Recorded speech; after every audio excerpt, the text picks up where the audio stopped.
ସବୁ କାହାଣୀର ଗୋଟେ ଶେଷ ଥାଏ। ଠିକ୍ ସେମିତି ସମ୍ବିତ ପାଇଁ ସବୁ ଶେଷ ହୋଇଗଲା ଯେବେ ପ୍ରିୟାର ବାହାଘର ହେଲା। ପ୍ରିୟା ତା ବାହାଘରକୁ ତାକୁ ଡାକିଥିଲା, କିନ୍ତୁ ସେ ଯାଇନଥିଲା ନୁହେଁ, ଯାଇପାରିନଥିଲା। କାହିଁକି ଯାଇପାରିନଥିଲା ତାହା ସେ ନିଜେ ବି ଜାଣିନି।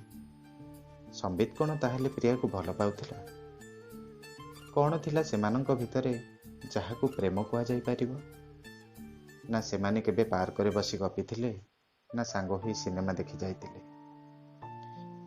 କେବେ ତା ବାଇକରେ ପ୍ରିୟାକୁ ବସେଇ ସମ୍ବିତ ପୁରୀ ବୁଲି ଯିବା କଥା ଭାବିନି। କେବେ ବଜାରରେ ଛିଡ଼ା ହୋଇ ସେମାନେ ଚାଟ୍, ଗୁପଚୁପ୍ ବା ଆଇସ୍କ୍ରିମ୍ ଖାଇନାହାନ୍ତି। ଏକଥା ବି ସମ୍ବିତ ଜାଣେନି ପ୍ରିୟାର କୋଉଟା ବେଶୀ ପ୍ରିୟ, ଚାଟ୍ ନା ଗୁପଚୁପ୍, ନା ଦିଟା ଯାକ ତାକୁ ଭଲ ଲାଗେ।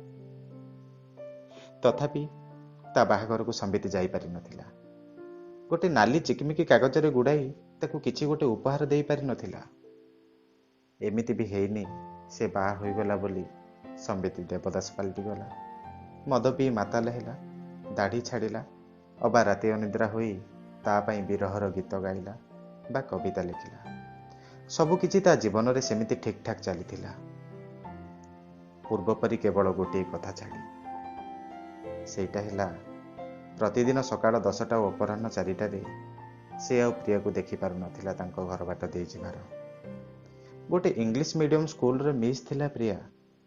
ସବୁଦିନ ସକାଳ 10ରେ ଶାଢ଼ୀ ପିନ୍ଧି ଭ୍ୟାନିଟି କାନ୍ଧରେ ପକାଇ ତାଙ୍କ ଘର ଦେଇ ଯାଏ ସେ। ଗଳିମୁଣ୍ଡ ପର୍ଯ୍ୟନ୍ତ ଚାଲି ଚାଲି ଯାଇ ସେଇଠୁ ଅଟୋ ଧରି ସ୍କୁଲ ଯାଏ ପ୍ରିୟା। ସମ୍ବିତ ତାକୁ ବାଲକୋନିରେ ଚାହିଁ ରହିଥାଏ ସେ ଅଦୃଶ୍ୟ ହେବା ପର୍ଯ୍ୟନ୍ତ। ତା ମନ୍ଦ ଚାଲି, ଦୋଳାୟିତ କଟିର ଲମ୍ବା ବେଣୁକୁ ଦେଖି ରୋମାଞ୍ଚିତ ହୁଏ ମନେ ମନେ।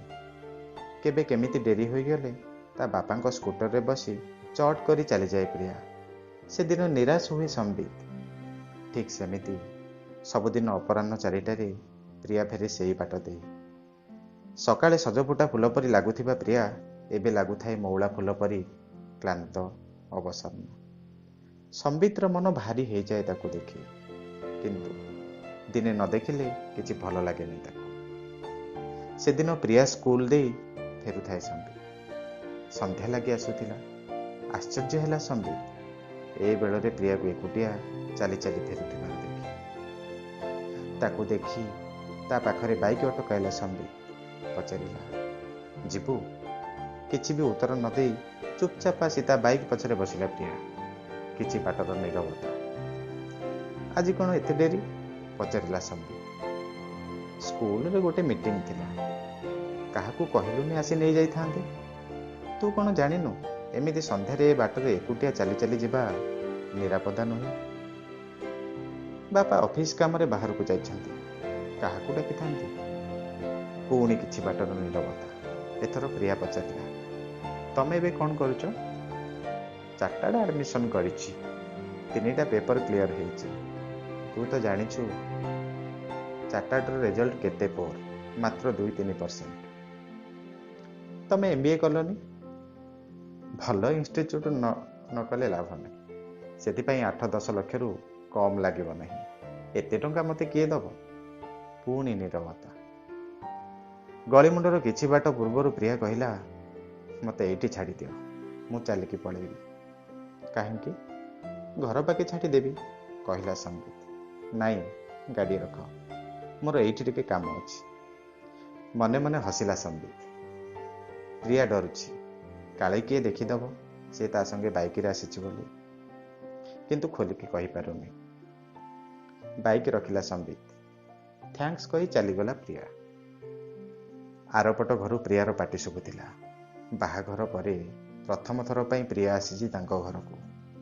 ରୀତା ଭାଉଜଙ୍କ ସହ ବସି ଗପୁଛି ସେପଟ ଘରେ। ପ୍ରିୟା ଗପୁଥିଲା ତା ଶାଶୁଘର କଥା, ତା ବର କଥା। ବଖାଣୁଥିଲା ତା ପ୍ରଥମ ରାତିର ଅନୁଭୂତି। ମଝିରେ ମଝିରେ ଶୁଭୁଥିଲା ସେମାନଙ୍କର ଚାପା କଥା, ଉଛୁଳା ହସ। ଆଶ୍ଚର୍ଯ୍ୟ ହେଉଥିଲା ସମ୍ବିତ। ବାହାଘର ପରେ ଝିଅଗୁଡ଼ା କେମିତି ଏମିତି ବଦଳି ଯାଆନ୍ତି। ସବୁବେଳେ ଗମ୍ଭୀର ଆଉ ଉଦାସ ରହୁଥିବା ଝିଅମାନେ କେମିତି ଏମିତି ହସୁକୁରି ହେଇଯାଆନ୍ତି। ସମ୍ବିତ ନାହାନ୍ତି କି ଭାଉଜ? ପଚାରିଲା ପ୍ରିୟା। ଉପର ଘରେ ଅଛନ୍ତି, କହିଲେ ରୀତା ଭାଉଜ। ସିଡ଼ି ଚଢ଼ି ପ୍ରିୟା ଆସୁଥିଲା ତା ପାଖକୁ, ତା ରୁମକୁ। ଶୁଭୁଥିଲା ତା ପାଉଁଜିର ଶବ୍ଦ।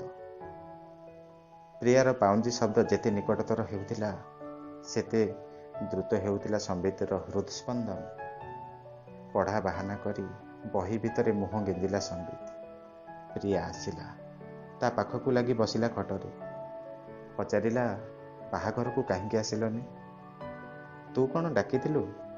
ସାନ ଭାଇ ହାତରେ କାର୍ଡ଼ ପଠେଇଥିଲି। ମୁଁ କେମିତି ଜାଣିବି ସେଇଟା ତୁ ପଠେଇଛୁ ବୋଲି? ସତରେ ସେ କ'ଣ ଜାଣିନଥିଲା? ଗୋଟେ କଥା କହିବି, ତମେ ମିଛ ଜମା କହି ଜାଣିନ, କହିଲା ପ୍ରିୟା ଓ ଆହୁରି ପାଖକୁ ଲାଗି ବସିଲା ସମ୍ବିତ।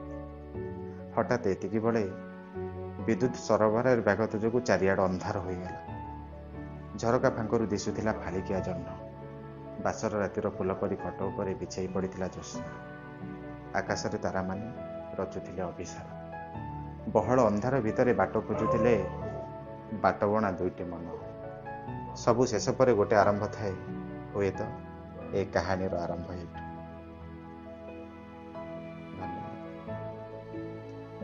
শ্রাবণ আকাশে মেঘ